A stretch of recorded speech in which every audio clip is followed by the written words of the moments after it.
Hey guys, so this is a video where I'm going to kind of talk about ratios and proportions, so we'll just jump right into it. So what is a ratio? So a ratio is a quotient of two quantities. So there's three different ways that you can present this. You can have the statement A to B, and these are some quantities, A and B. Or you can have this fraction, A over B, or you can use the colon here, so then you've got A to B. So they all really mean the same thing, and you'd say them the same way. Okay, so the unit price of an item is the ratio of the price of an item to the amount of the item. So that's like one place where we see ratios being used. So as an example, let's find the unit price of 5 ounces of peanuts that cost $1.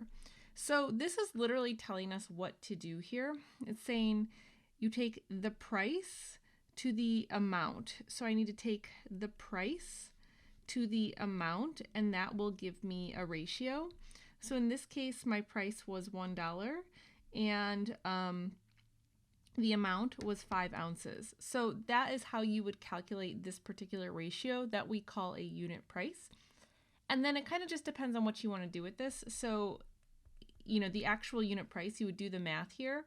So 1 divided by 5, that gives you 0.20. So what that means is it's 20 cents per ounce of peanuts. That's how you would kind of think about that. So I could put a dollar sign here, and I could put per ounce here if I wanted to.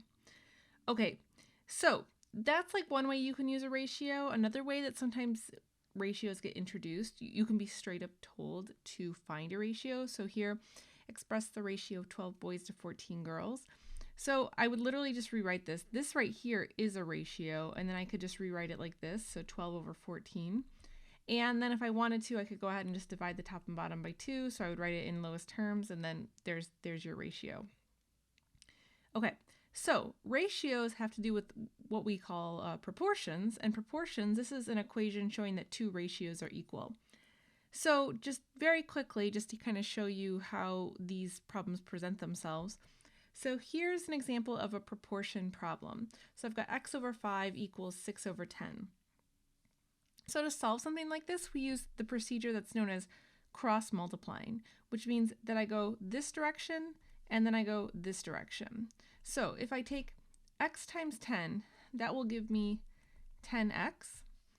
And then if I take 5 times 6, that will give me 30.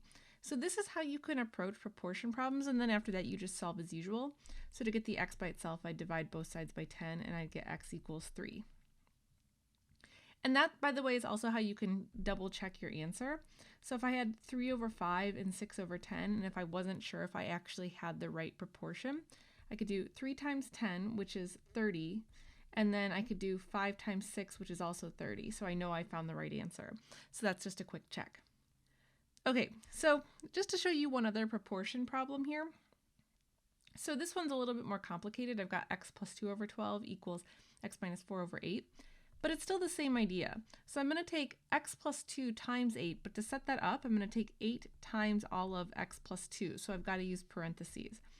And then to go the other direction, so then I'm going to take 12 times x minus 4. And so once I set that up, now I just kind of go forward with the problem. So I'll distribute, so I get 8x plus 16. And then on this side, I'll get 12x minus 48. And then I can just solve as usual. So I want to get rid of the 8x here. So I get 16 equals 4x minus 48. And then I'll add 48 to each side. And so that'll give me 4x equals 64. And so then if I divide both sides by 4, I will ultimately get x equals 16. So that would be the answer. Now, if you wanted to see more proportion problems like this is just a really quick video to introduce you to this. I have another video of more examples like this that you're definitely more than welcome to check out. But that'll cover it for this video. So thanks for watching, guys. I'll catch you next time.